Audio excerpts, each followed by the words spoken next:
ፊዚክስና ማትስን የመሳሰሉ ትምህርቶች ላይ በጣም ፍቅር ነበረኝ። ደግሞ ጥሩ ውጤትም ነበሩኝ በእነሱ ላይ እና እንግዲህ ጭንቅላቴ ላይ ሁልጊዜ የሚኖር የነበረው በእነዚህ በሁለቱ ሳብጀክቶች ናል ውጤት ካመጣው ለምን ወደ ኢንጂነሪንግ አልሄድም ብዬ ነበረ የወሰንኩትና ዛም ሲሄድ እንግዲህ ያው የኤሮኖቲካል ኢንጂነሪንግ አጥንቼ እሱን ጨርሼ መለሳለሁ በሚል ነበር። በእኛ ስሜት ግን ሙዚቀኛ ብትሆን ጥሩ ውጤት ያመጣል በሚል መከሩኝ።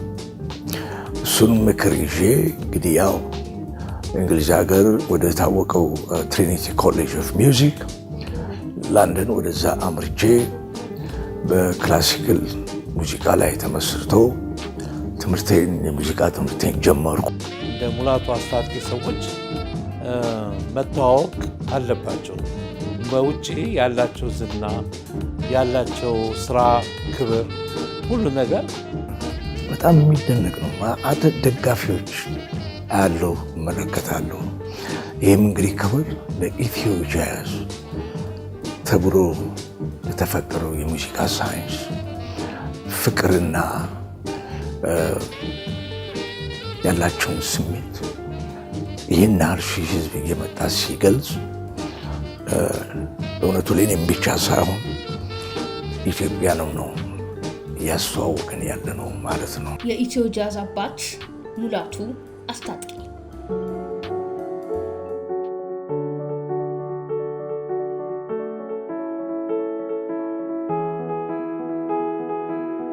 ሙላቱ አስታጥቄ በታህሳስ 1935 ዓ.ም በኢትዮጵያ ጅማ ከተማ የተወለዱ የኢትዮ ጃዝ አባት በመባል የሚታወቁ አንጋፋ ሙዚቀኛና የሙዚቃ አቀናባሪ ናቸው። በልጅነታቸው በምዕራብ ኢትዮጵያ ሙዚቃ መማር የጀመሩ ሲሆን ቤተሰቦቻቸው መጀመሪያ ላይ ለምህንድስና ትምህርት ወደ ውጭ ሀገር ቢልኳቸውም እሳቸው ግን ፍላጎታቸውን ተከትለው የሙዚቃን ትምህርት ለመማር ወሰኑ። ፊዚክስና ማትስን የመሳሰሉ ትምህርቶች ላይ በጣም ፍቅር ነበረኝ።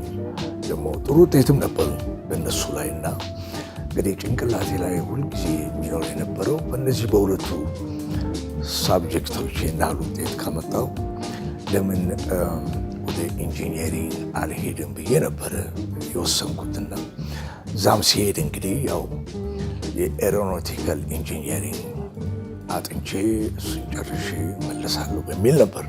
በእኛ ስሜት ግን ሙዚቀኛ ብትሆን ጥሩ ውጤት ያመጣል በሚል መከሩኝ። እሱን ምክር ይዤ እንግዲህ ያው እንግሊዝ ሀገር ወደ ታወቀው ትሪኒቲ ኮሌጅ ኦፍ ሚውዚክ ለንደን ወደዛ አምርቼ በክላሲካል ሙዚቃ ላይ ተመስርቶ የሙዚቃ ትምህርቴን ጀመርኩ። ሙላቱ የሙዚቃ ትምህርታቸውን በእንግሊዝ ለንደን በሚገኘው ትሪኒቲ የሙዚቃ ኮሌጅ እና በዩናይትድ ስቴትስ ቦስተን በሚገኘው በርክሊ የሙዚቃ ኮሌጅ ተምረዋል።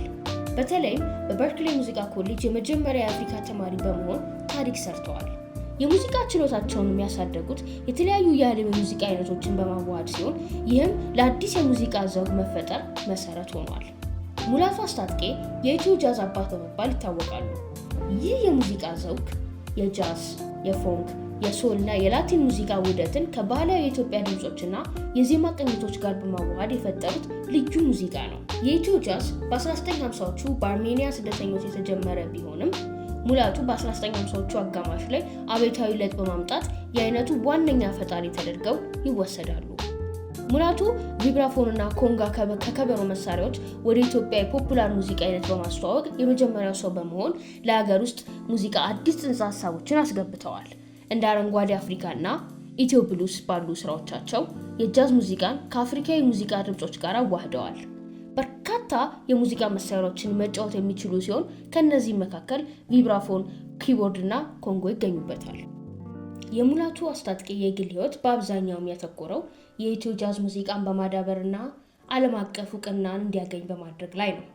የእሳቸው ዋነኛ ዓላማ የባህል የሙዚቃ መሳሪያዎችን እንደ ክራር ያሉትን ዘመናዊ ማድረግና የአፍሪካ የሙዚቃ ስርጭትን ለዓለም ማስተዋወቅ ነው።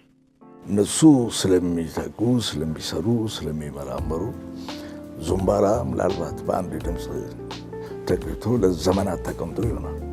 ግን እነሱ ትራምቦን ያ አንድ አይነት ድምፅ ያለው ትራምቦን ፈጥረው ትራምቦን ማለት ፒያኖ ላይ የምትሰራውን ስራ ሁሉ በሱ መስራት ትችላለህ። ምንም እንኳን ወላጆቻቸው ሙዚቀኝነት በህብረተሰብ ዘንድ ዝቅ ተደርጎ ስለሚታይ ፍላጎታቸውን ባይቀበሉም ሙላቱ ግን ፍቅራቸውን ተከትለው ብዙ በብሔር ብሔረሰቦች ላይ ብዙ ጥናቶች ያካሂዳሉ፣ ብዙ ስራዎች ይሰራሉ።